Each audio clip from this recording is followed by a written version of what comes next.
दोस्तों, आप देख रहे हैं विज्ञान थेरेपी और आज हम कक्षा 9 कोशिका पढ़ने जा रहे हैं। जैसा कि आपको पता है, इसका एक पार्ट हमने पहले कंप्लीट कर लिया है। ये दूसरा पार्ट है और इसमें हम कोशिका की संरचना के बारे में जानेंगे। कोशिका संरचना, ओके। तो कोशिका संरचना में आप देख सकते हैं इस चित्र के अंदर कोशिका की संरचना को, जिसमें ये इसकी आउटर मोस्ट, ये इसकी सेल मेम्ब्रेन है, ये सेल मेम्ब्रेन है और ये इसके अंदर साइटोप्लाज्म भरा है, ये माइटोकॉन्ड्रिया है, ये न्यूक्लियस, न्यूक्लियस के अंदर डीएनए और ये एंडोप्लाज्मिक रेटिकुलम है, ये लाइसोसोम, ये राइबोसोम, ये गोल्जी बॉडी। इन सब के बारे में हम आगे पढ़ेंगे। तो चलिए अभी स्टार्ट करते हैं, आगे चलते हैं। तो सबसे पहले हम सेल मेम्ब्रेन प्लाज्मा झिल्ली के बारे में पढ़ेंगे। सेल मेम्ब्रेन प्लाज्मा झिल्ली प्रोटीन और लिपिड्स की बनी होती है और ये वर्णात्मक पारगम्य झिल्ली होती है।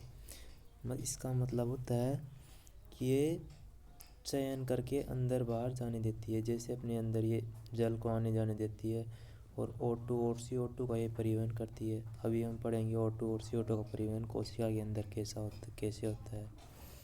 तो चलिए आगे देखते हैं O2 और CO2 का परिवहन कैसे होता है। तो O2 और CO2 का परिवहन उच्च सांद्रता से निम्न सांद्रता की ओर होता है।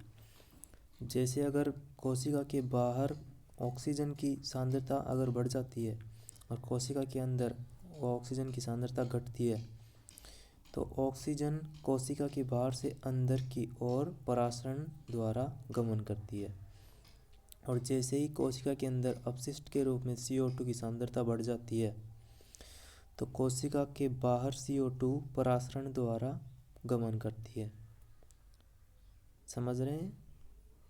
ये देखिए, ये कोशिका के अंदर CO2 की सांद्रता बढ़ चुकी है, तो ये अपशिष्ट को बाहर निकालने के लिए परासरण द्वारा CO2 बाहर निकल जाएगी और ये यहाँ पर ऑक्सीजन की सांद्रता घट चुकी है कोशिका के अंदर, ऑक्सीजन की सांद्रता घट चुकी है, तो ये कोशिका के अंदर गमन करेगी ऑक्सीजन। ठीक है, अभी आगे चलते हैं। आप पढ़ेंगे कोशिका भित्ति के बारे में। कोशिका भित्ति ये केवल पादप कोशिकाओं में पाई जाती है, ये जंतु कोशिकाओं में नहीं पाई। जंतु कोशिका में केवल कोशिका झिल्ली होती है। अभी कोशिका भित्ति जंतु कोशिका में पाई जाती है और ये सेलुलोज की बनी होती है। ठीक है, अब जंतु कोशिका पादप कोशिका में एक क्रिया होती है जीव द्रव्य कुंचन। अब इसको हम अभी विस्तार से पढ़ेंगे क्या होता है जीव द्रव्य कुंचन। जीव द्रव्य कुंचन का मतलब होता है कि जो पादप कोशिका होती है उसमें परासरण के द्वारा जल की हानि हो जाती है।